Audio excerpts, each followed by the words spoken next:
All right, this is going to be video 1 in the series, and I'm going to be showing you guys how to enter in a new athlete into the portal.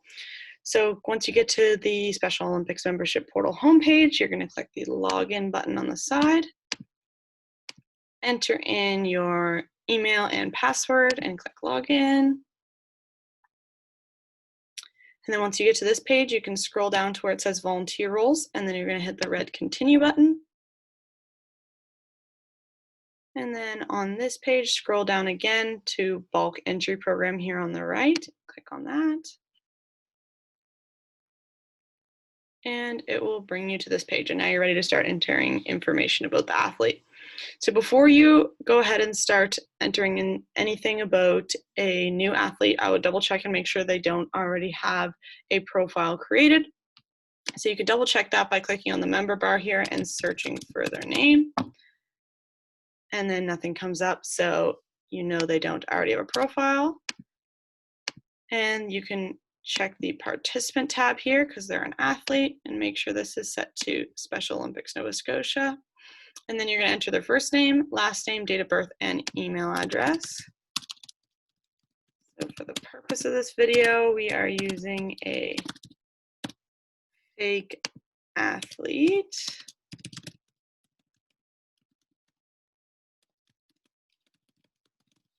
And before you go ahead and continue, just take a second to stop and make sure that this information is correct and that there's no typos, because if you do make a mistake on this part, you won't be able to change that yourself later on. You'll have to let Mark know, and Mark will have to go change that in the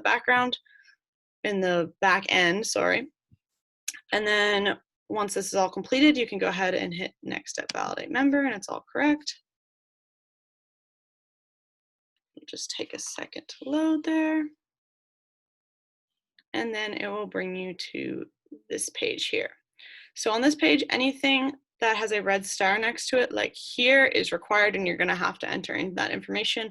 And then the rest of it is kind of optional, so based on what information you have on the athlete, but anything you have and can enter, the more the better.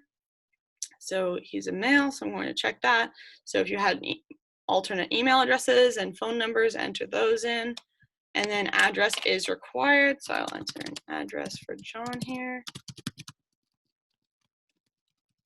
Nova Scotia. All right, and then the other thing you can do for athletes is add emergency contacts.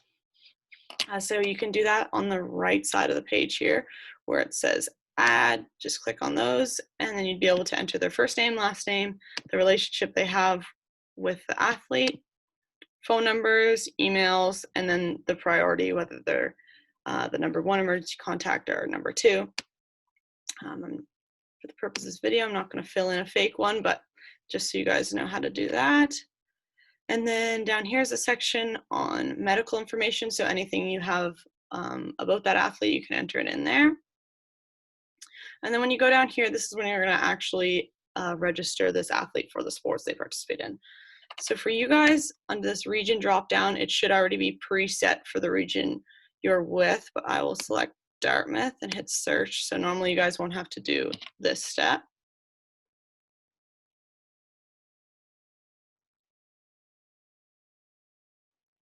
And then the page will refresh, and I'll scroll back to the bottom so I can get them entered in their sports. And to enter John in his sports, he's just in Yarmouth Athletics. So you just click the little checkbox on beside the sport there. And because he's only in one, now you're finished with John and you've entered in all his information, you can hit the save and new button. And it will refresh out and bring you back to the start page here. And then you could go ahead and enter in another athlete. So that was how to enter in a new athlete and how to log into the portal.